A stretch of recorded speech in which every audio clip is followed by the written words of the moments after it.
David and Goliath is one of the most popular Bible stories, and for good reason. It's a story about hope, God's deliverance, and God's justice. I made another video about how this story illustrates how we were made uniquely for special purposes.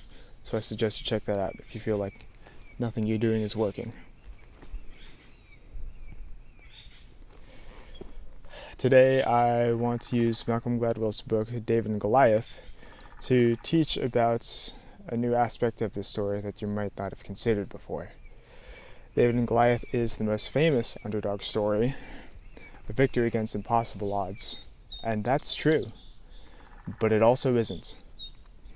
The reason I love Gladwell's book so much is because he does some contextual analysis and considers the history and the facts of the situation, and he comes up with this conclusion: Goliath was the underdog. Let's get into it.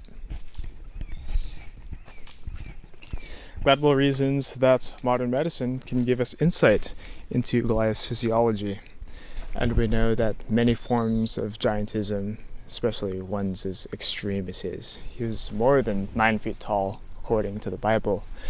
These forms of giantism are closer to being curses than benefits.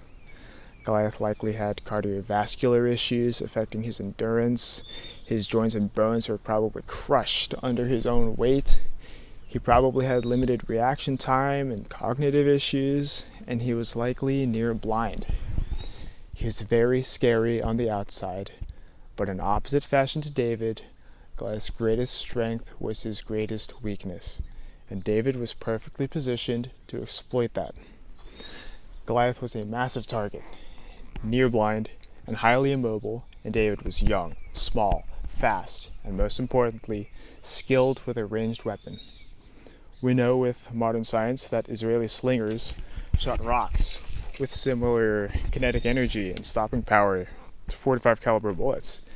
David literally brought a handgun to a sword fight against a slow, immobile, massive, near-blind target.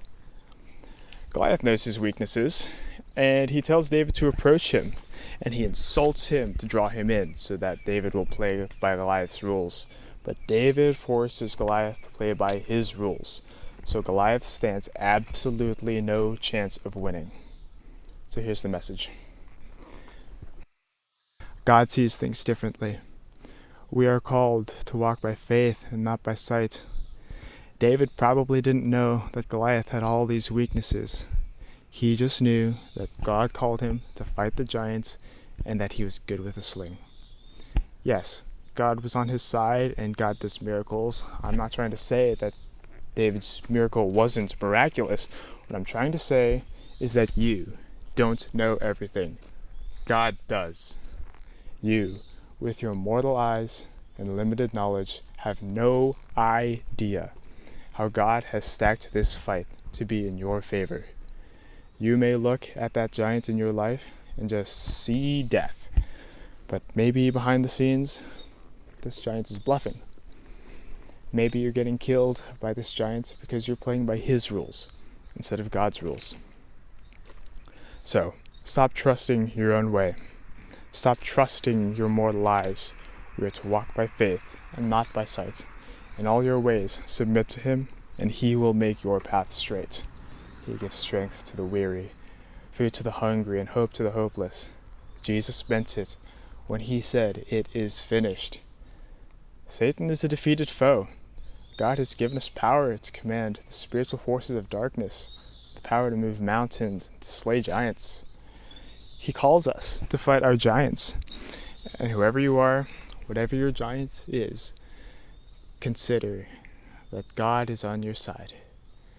You might not be able to see how the odds are in your favor, how God's working behind the scenes for you while you work faithfully and patiently, how you might be able to fight back against the spiritual force of darkness, how you could reframe your situation with a new perspective and change your life, make you realize how small your giants are and how big God is.